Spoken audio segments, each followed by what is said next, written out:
بسم اللہ الرحمن الرحیم۔ رمضان کا دوسرا روزہ، اس روزوں میں یہ دیکھیں کہ کیا یہ میرا روزہ صرف پیٹ کا ہے یا آنکھوں کا بھی ہے، کانوں کا بھی ہے، جذبوں کا بھی ہے، سوچوں کا بھی ہے، کیفیات کا بھی ہے۔ یہ سوچیں میرا روزہ کیسے ہو، میں روزے کے ساتھ ہوں، کیا تنہائی میں موبائل میرے پاس ہے، کیا میری آنکھوں کا روزہ ہے؟ کیا تنہائیوں میں میں ایسی جگہ جھانک رہا ہوں جہاں مجھے کوئی نہیں دیکھ رہا سوائے اللہ کے؟ کیا میری آنکھوں کا روزہ ہے؟ کیا میرے کانوں کا روزہ ہے؟ کیا میری زبان کا روزہ ہے؟ اور سارے روزوں کے بعد صرف ایک اکیلا روزہ اور کہوں گا، کچھ بھی نہ ہو میں تنہائیوں میں ہوں، کیا میری تنہائیاں بھی روزے دار ہیں؟ آج دوسرا روزہ ہے، دوسرے روزے میں مشق کر لیں کہ ہم نے انشاءاللہ اپنے سارے جسم کو روزے دار بنانا ہے، صرف پیٹ کو نہیں۔ بھوکا رہنے کا نام روزہ نہیں ہے اللہ والو، بھوکا رہنے کا نام روزہ نہیں۔ آنکھوں کا روزہ، کانوں کا روزہ، جذبوں کا روزہ، تنہائیوں کا روزہ، کیفیات کا روزہ، جذبات کا روزہ۔ ایک تو یہ انشاءاللہ ہم اس کی مشق کریں گے، ایک آج کی افطار میں ایک عمل شروع کریں گے، اور وہ بہت زبردست عمل ہے، اور اس عمل سے آپ کو بہت فائدہ ہوگا اور حیرت انگیز برکت ہوگی۔ اور اس کو ہم نے 5 روزے میں مسلسل یہ عمل کرنا ہے، 5 روزے مسلسل یہ عمل کرنا ہے، 5 روزے مسلسل، یعنی دوسرا روزہ، تیسرا، چوتھا، پانچواں اور چھٹا، 6 روزوں تک یہ عمل ہم نے مسلسل کرنا ہے۔ اور اس عمل میں 3 مرادوں کو آپ ذہن میں رکھ لیں، کوئی 3 مرادیں ایسی ہیں جو آپ سمجھتے ہیں کہ میرے لیے ناممکن ہے، جو آپ سمجھتے ہیں کہ میرے لیے بہت مشکل ہے۔ وہ ہے 7 سلام، قرآن پاک میں موجود ہے۔ سلام علی نوح فی العالمین، سلام قول من رب الرحیم، سلام حتی مطلع الفجر۔ 7 سلام قرآن میں موجود ہے۔ وہ 7 سلام آپ نے سامنے رکھ لینے ہیں پہلے سے، اور 7 سلام صرف 7 بار پڑھنے ہیں۔ یہ آپ کی اتنی حفاظت کا نظام، کتنی کفایت، پرانا بخار نہ جاتا ہو، کینسر پرانا ہو، ہیپاٹائٹس پرانا ہو، دل کے امراض، گھٹنوں کے امراض، معدے جگر کی کوئی بیماری ہے، اس کا تصور کر کے، اولاد بگڑی ہوئی ہے، شوہر بگڑا ہوا ہے، یا بیوی کے اندر غصہ بگاڑ ہے، کوئی بھی ہے، آپ سمجھتے ہیں پرانا جادو ہے، جنات اثرات بندشیں ہیں، اس کے لیے آپ سمجھتے ہیں کہ میں چاروں کونوں کو دیکھیں، مشرق، مغرب، شمال، جنوب، 4 ہو گئے، اوپر نیچے 6 ہو گئے، اور باقی ایک سمت کون سی ہے؟ وہ سمت یہ ہے جو میرا خلا ہے، جس میں ہر وقت میں ساتھ رہتا ہوں۔ اگر یہ 7 سمتوں میں خیریں چاہنی ہیں، راحتیں چاہنی ہیں، رحمتیں چاہنی ہیں، عافیتیں چاہنا ہے، اور چاہتے ہیں کہ برکتوں کے دروازے، خیروں کے دروازے، رحمتوں کے دروازے، عطا کے دروازے، بخشش کے دروازے کھلے، یہ 7 سلام آپ نے پڑھنے ہیں۔ 7 سلام 7 بار پڑھنا ہے، 7 سلام 7 بار۔ اسے پانی پہ دم کر کے پی لیں، ایک بندہ پڑھے سارے گھر کو پلا دے، سارا گھر پیے، بچے نہیں پڑھ سکتے تو روٹی پہ دم کر کے، جو کھانا سامنے پڑا ہے سحری کے افطاری کے وقت، وہ دم کر کے سب کھائیں، پانی سب پئیں، کھانا سب کھائیں، یہی دم کریں۔ 7 سلام، اور 7 سلام اس کو آپ نے مستقل اس کو پڑھنا ہے، نہیں چھوڑنا، اور اس کو پہلے سے ذہن نشین رکھنا ہے کہ 7 سلام اس کو پڑھنے ہیں۔ اور 7 سلام وہ ہوں گے جو آپ کی زندگی میں پہلے سے برکتیں اور رحمت کے دروازے کھلوائیں گے۔ یہاں تک اولیاء صلحاء اور محدثین اور اللہ کے ولیوں کے تجربات میں ہے کہ جو بندہ 7 سلام کے ساتھ اللہ سے دعا کرتا ہے تو اس کو فرشتے سلام کرتے ہیں، اس کو اللہ کی طرف سے سلام آتے ہیں، اس کو نیک روحیں سلام کرتی ہیں۔ یہاں تک تو آیا ہے، اور پھر فرمایا سلامتیاں 7 آسمان کی اور 7 زمین کی اس کی طرف اتنی آتی ہیں کہ 7 آسمان اور زمین کی اگر بلائیں آئیں گی، جو 7 سلام پڑے گا اس کی طرف نہیں آئیں گی۔ اتنا طاقتور عمل اور اتنا باکمال عمل ہے، یہ ضرور کیجیے گا، بہت کیجیے گا، اور جتنے دن میں نے عرض کیے ہیں اس کو مستقل اپنی زندگی کا معمول یعنی ان روزوں کا معمول بنا لیں. فائدہ بھی ہوگا، نفع بھی ہوگا، برکتیں اور خیریں بھی ہوں گی، اور انشاءاللہ سلامتی بھی ہوگی. اس کی اجازت دے رہا ہوں. جب آپ کریں گے پھر اس کے نفع کھلیں گے، اور وہ کھلیں گے جو میں نے اظہار کیا اس سے بھی کہیں زیادہ. اور دولت اور ثروت اور خوشحالیاں اس کے رحم سے ہیں، محنت سے نہیں ہے کہ محنت کرنے والا مالدار ہو گیا. ہاں محنت شرط ضرور ہے، پر محنت پہ فیصلے شرط نہیں کہ ایک بندے نے محنت کی ہے تو جو محنتی ہوگا وہی خوشحال اور مالدار ہوگا. نہیں، محنت کو اللہ نے شرط لازم قرار دی ہے. اور اگر کوئی مالدار ہوا تو اس کے رحم اور رحمت سے ہوگا. دوا کے اندر شفا اس کی رحمت سے ہوگی. وہی دوا بیماری بن جائے، وہی کھانا گھر کا ایک بندہ کھائے، سارے کھائیں، ایک بیمار ہو جائے، باقی صحت یاب ہو جائے، کہتے ہیں جی فلان چیز کھائی تھی اس سے بیماری ہو گئی. تو اگر اس چیز سے ہوتی تو سب کو ہونا تھا. جو کچھ ملے گا، جو کچھ ملا ہے اس کی رحمت سے ملے گا. بیٹے، نعمتیں، رزق، عزت، وقار، شان و شوکت، یہ سب اس کی رحم سے ہوگا. اللہ پاک نے رمضان کو میرے آپ کے مسائل کا حل بنا کر بھیجا ہے. اللہ کہتا ہے مشکلوں میں ہو، پریشانیوں میں ہو، ناکامیوں میں ہو، حالات کی سختیوں اور تنگیوں میں ہو، زندگی کے ایسے مسائل میں بیان نہیں کر سکتے، یا پھر بیان کر کر کے تھک گئے ہو، ایڑیاں رگڑ رگڑ کے تھک گئے ہو اور تمہارے مسائل حل نہیں ہو رہے، تو فرمایا پھر آؤ میرے قرآن کو سنو.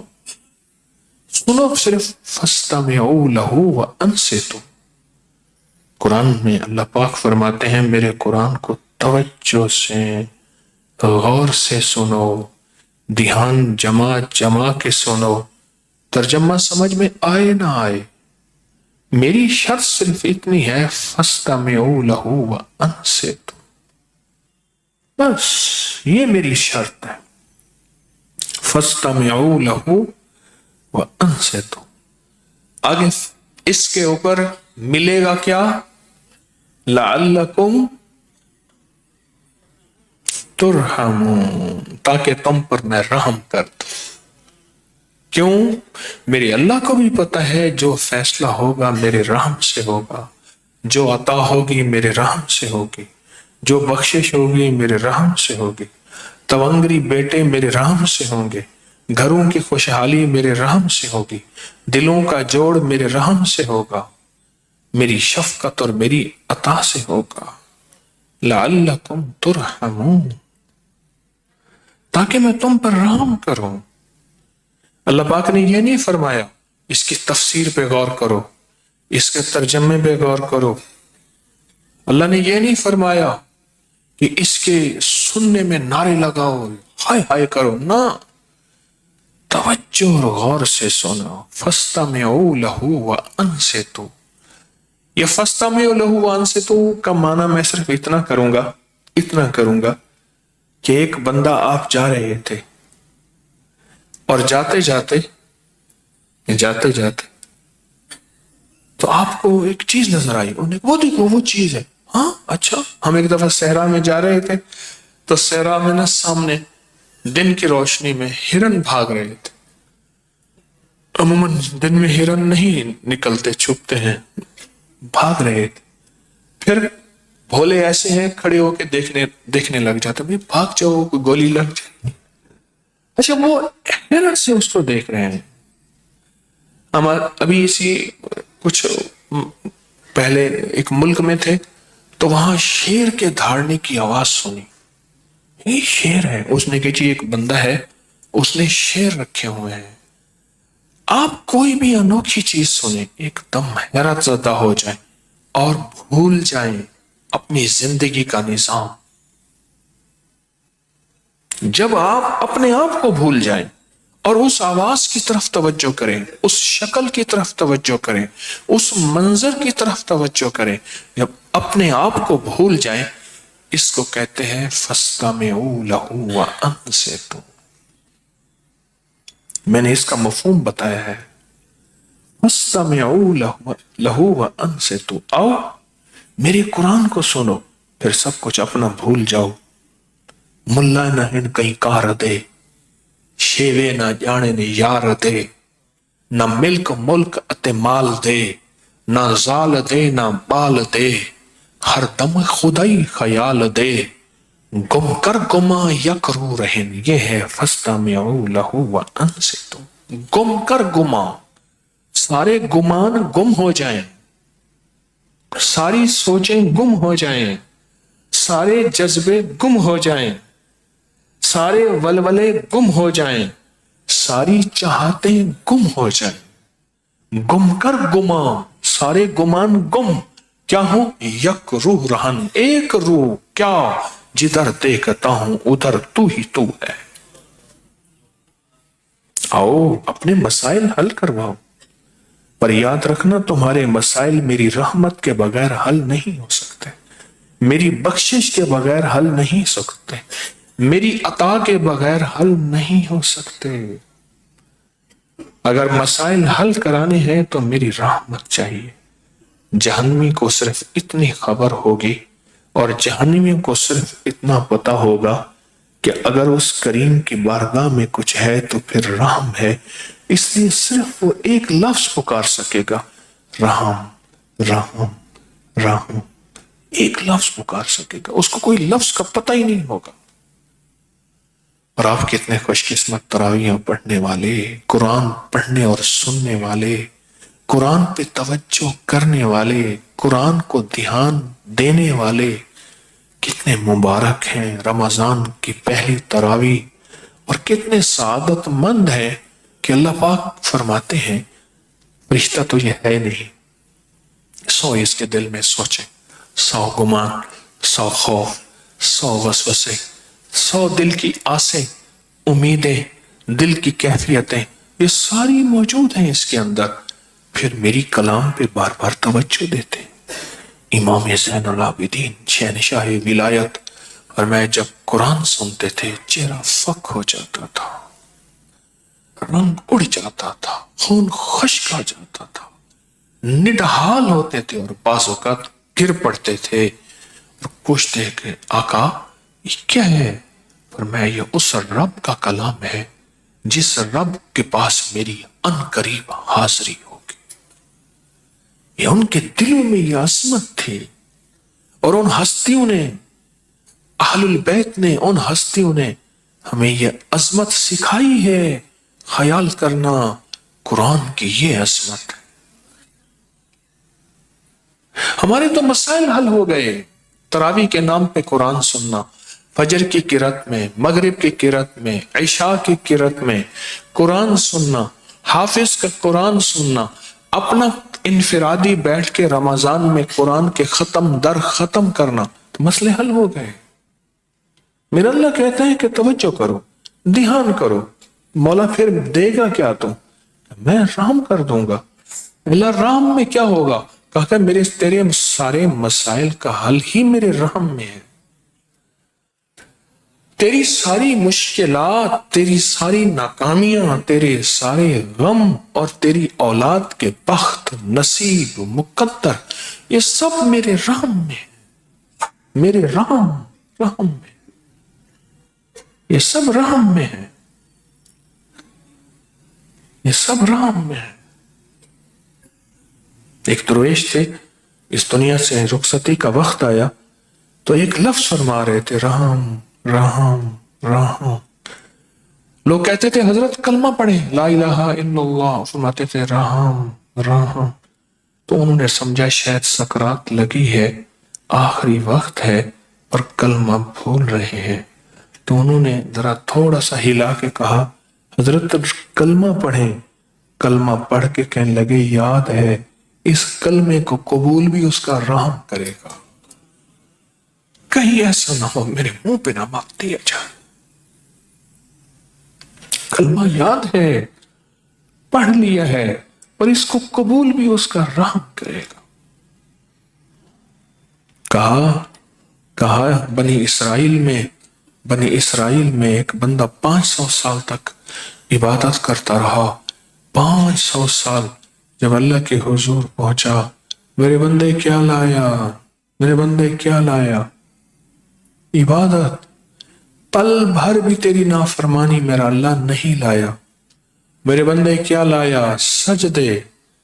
کیا لایا؟ رکوع. کیا لایا؟ تمحید، تمجید، تسبیح. اور پل پل تیری فرما برداری. مولا مجھے ایک ایک عمل کا آج اجر دے. تو اللہ پاک کی رحمت فرمائے گی کہ میرے بندے مجھ سے رحم مانگ. یا اللہ میں رحم مانگتا ہوں لیکن مجھے میرے ساتھ انصاف کر. تو اللہ پاک فرمائیں گے فرشتوں انصاف کرو. اس نے 500 سال ہماری زمین پہ بوجھ بنا، اب 500 سال اس کے اوپر زمین رکھتا ہوں. جب سنا نا کہ تو نے مجھ سے انصاف مانگا ہے، میں کہتا ہوں رحم مانگ. تو کہنے لگا مولا بس مجھے رحم چاہیے. اگر عدل تیرا آ گیا تو سارے کانپنے لگ جائیں گے، اور تیرا اگر فضل آئے گا تو مجھ جیسے بھی بخشے جائیں گے. فضل تیرا رحم. قرآن سننے والے کے ساتھ وعدہ ہے. سناؤ، خود سنائیں. جو قرآن سنا رہا اس کے ساتھ کیا وعدے ہوں گے؟ سننے والے کے ساتھ وعدے ہے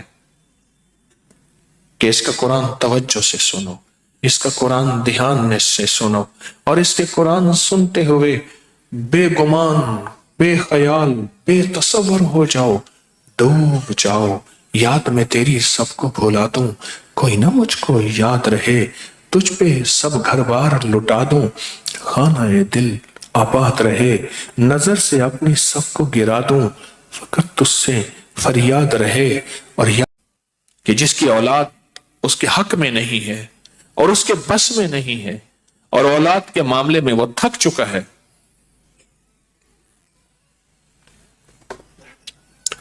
اولاد کے معاملے میں وہ تھک چکا ہے. 2 تسبیح پڑھ کے حضور عمر کو ہدیہ کرے اور ان کو عرض کر کے حضور توجہ فرمائے، دعا فرمائے. توجہ فرمائے، دعا فرمائے. ایسا کہنا شرک نہیں ہے، ایسا کہنا گناہ نہیں ہے. دعا فرمائے، توجہ فرمائے. اور اگر یہ ٹھیک نہیں ہوتا پھر اپنے درہ فاروقی، جو درہ آپ کے ہاتھ میں ہوتا تھا، اس سے ٹھیک کریں. میرے پاس کئی واقعات آئے کہ بچہ جوان رات کو چیخنے لگا، ہائے ہائے کوئی چیز مجھے مار رہی. کیا ہوا؟ کہا کہ کوئی چیز ہے ایسے لگتی ہے، اور کہتے ہیں کہ تو ہماری بات نہیں مانتا. واقعات ہیں اور ہوئے ہیں اور ہوں گے اور ہوتے ہیں. کیوں؟ یہ جو ارواح ہوتی ہیں، یہ بھی اب لاہوتی نظام بتا رہا ہوں، یہ بھی ملکوتی نظام بتا رہا ہوں. یہ جو ارواح ہوتی ہیں، ان کو جب اعمال کا ہدیہ دیا جائے، ارواح کو خوش ہوتی ہے.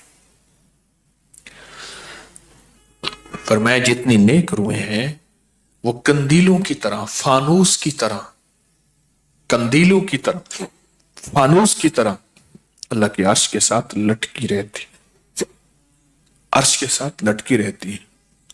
جب ان نیک ارواح کو ہدیہ پہنچاتے ہیں تو چونکہ وہ اللہ کے بہت قریب ہوتی ہیں، تو اللہ سے عرض کرتے ہیں کہ یا اللہ، یہ ایک بندہ ہے بہت دکھیارا، بہت غم کا مارا، بہت حالات کا ستایا ہوا.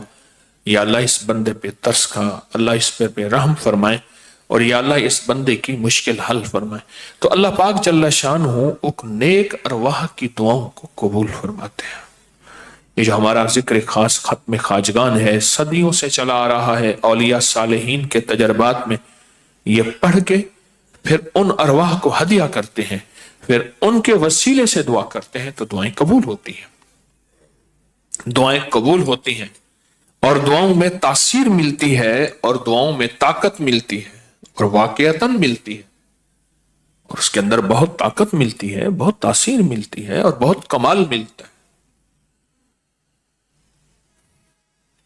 اولاد کے لیے، بے اولادی کے لیے میں اکثر بتاتا ہوں کہ 2 تسبیح پڑھ کے، 2 انبیاء ایسے ہیں، ابراہیم اور حضرت زکریا، جن کی بڑھاپے میں اولاد ہوئی، جن کو بظاہر کہتے ہیں کہ ممکن ہی نہیں ہے، ممکن ہی نہیں ہے کہ یہ اولاد ہو سکے، 2 تسبیح سورۃ اخلاص کی پڑھ کے ان کو ہدیہ کرے،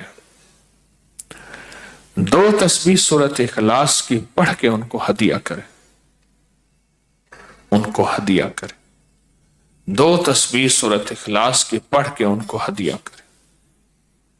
اور بات ایسا ہوا ہے، جن کی اولاد نہیں ہوتی اور جن کی اولاد میں مسائل ہیں، میں نے دیکھا ہے کہ اللہ پاک کے نیک بندوں کی دعائیں، ان کی توجہات، اس کی تاثیر ملتی ہے۔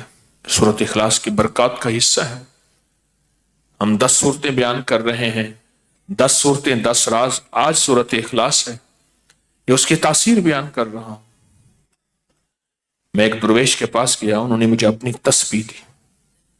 وہ کیا کرتے ہیں، تسبیحاں بہت ساری اپنے پاس رکھتے ہیں، تسبیح پڑھتے رہتے ہیں، پھر وہ بندے کو دے دیتے ہیں، پھر اگلی اٹھا لیتے ہیں، پڑھتے ہیں اور فرماتے ہیں یہ میری پڑھی ہوئی ہے۔ سچ ہے، واقعی پڑھی ہوئی، فرمانے لگے یہ میری پڑھی ہوئی ہے تسبیح، لیکن ایک وعدہ کریں، اس پہ 2 تسبیح سورۃ اخلاص قل هو اللہ ضرور پڑھا کریں۔ اور کہا کہ یہ شاندار اور جاندار عمل ہے، آپ کو ہر زندگی کی مشکل میں، زندگی میں، روحانیت میں، اور کوئی مشکل ہو، پریشانی ہو، اس کے لیے 2 تسبیح سورۃ اخلاص پڑھیں۔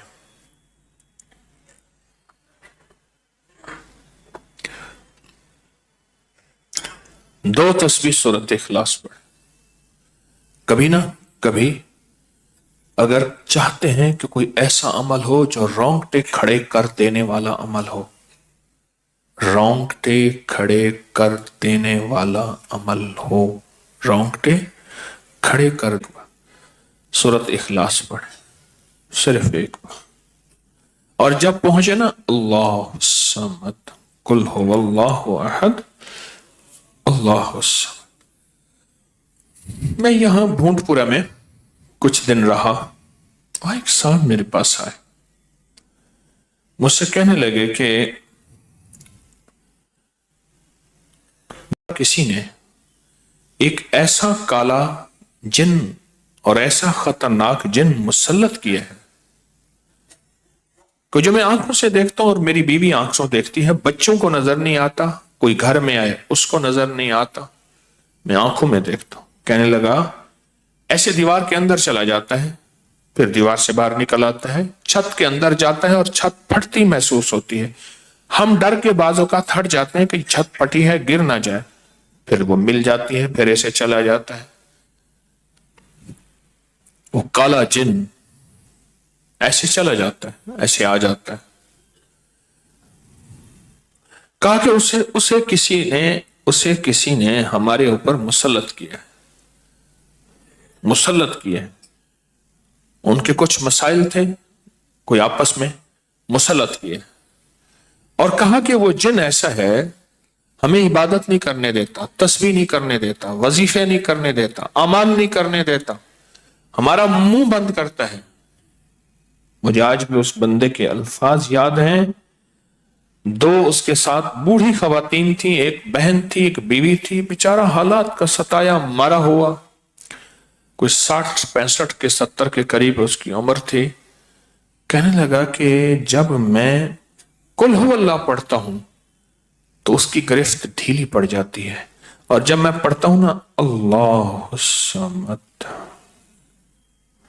تو کہا کہ اللہ الصمد پڑھتے ہی وہ ایک دم دور ہو جاتا ہے، ایسے جیسے کسی چیز کو کوئی دھکا دے اور وہ چیز دھکے سے ایک دم دور ہو جائے۔ اللہ الصمد، ایک دم وہ دھکے سے ایک دم کوئی دور ہو جائے۔ کہا کہ ایسے ہی ہوتا ہے اللہ الصمد، اور کہا کہ بس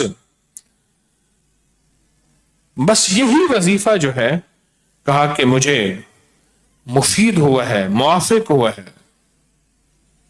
یہی وظیفہ، اور کہا کہ بس اب میں صرف یہی وظیفہ پڑھتا ہوں، یہی وظیفہ پڑھتا ہوں۔ مجھ سے کہنے لگا آپ مجھے کوئی وظیفہ بھی دیں گے نہیں پڑھنے دیں گے، یہی اگر اجازت دے دیں۔ تو میں نے کہا اس سے بڑھ کے اسم اعظم کون سا ہے، اس سے بڑھ کے پرتاثیر چیز کون سی ہے؟ میں آپ کو یہی وظیفہ دے دیتا ہوں، آپ اسی وظیفے کو پڑھیں۔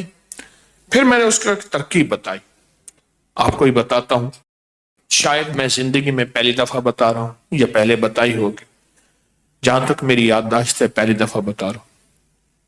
یہ نہیں کہ چھپاتا ہوں، دعویٰ تو پھر بھی نہیں کر سکتا، بھول جاتا ہوں پھر یاد آتی ہے بازو کا۔ اب وہ چیز آپ کو عرض کر رہا ہوں، میں نے اسے کہا صرف ایک دفعہ سورۃ اخلاص پڑھ، اول آخر 3 دفعہ درود شریف۔ رونگٹے کھڑے کر دینے والا عمل، اس کا نام جو میں نے سالہ سال سے رکھا ہے، رونگٹے کھڑے کر دینے والا عمل۔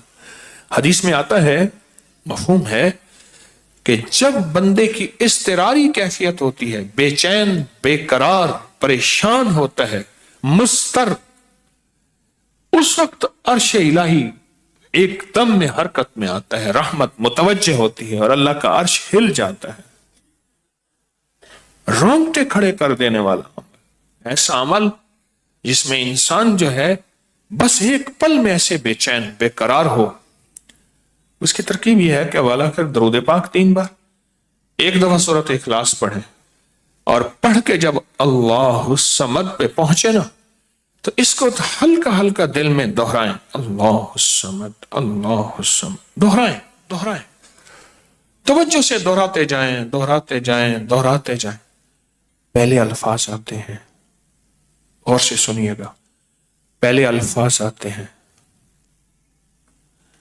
پھر کیفیات آتی، پہلے الفاظ آتے ہیں پھر کیفیات آتی۔ ایک صاحب مجھ سے کہنے لگے، یہ پروگرام میں انہوں نے ایک بات بتائی اور ویسے بھی کئی لوگوں نے بتایا اور میں نے آپ کو بارہا بتایا، جو رزق کی تونگری چاہتا ہے، رزق مال چاہتا ہے، جو رزق اور مال چاہتا ہے اور مال بھی بے بہا چاہتا ہے اور چاہتا بھی حلال ہے، یہ شرط ہے، حلال، طیب، طاہر، اور وہ کریم شہنشاہ اس بات پہ قادر ہے، دے تو حلال دے۔ تو وہ فجر سے پہلے آیت الکرسی پڑھے چند بار، نماز کی طرف جاتے ہوئے، آپ کا تسبیح خانہ نماز کی طرف جانا ہے، نماز کی طرف جاتے ہوئے چند بار آیت الکرسی پڑھے۔ مجھے کہنے لگے کہ رب نے میرے لیے برکت، وسعت، تونگری، دولت، عزت، مال کے حیرت انگیز دروازے کھولے ہیں اور بہت باکمال دروازے کھولے ہیں۔ رب نے میرے لیے برکت اور وسعت کے دروازے کھولے ہیں اس آیت الکرسی کی وجہ سے۔ اس میں ایک راز بتاتا ہوں، غور سے سمجھے گا۔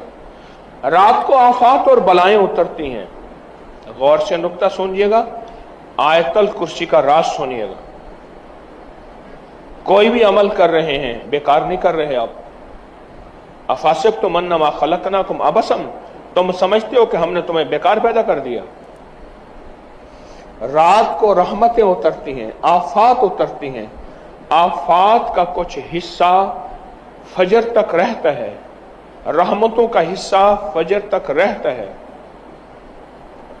اگر وہ رحمتوں کا حصہ ہم لینا چاہتے ہیں، آفات، بلیات جو رزق کو کھا جائیں، جو صحت کو کھا جائیں، جو تونگری کو کھا جائیں، جو راحت کو کھا جائیں، جو نسلوں کو کھوکھلا کر دیں، جو گھروں میں چین سکون ختم کر دیں، جو ہماری زندگی میں روگ بھر دیں، جو ہمیں اپنے فن اور سبجیکٹ سے دور کر کے فقیر، غریب، منگتا، بھکاری کر دیں، وہ آفات، وہ بلیات، وہ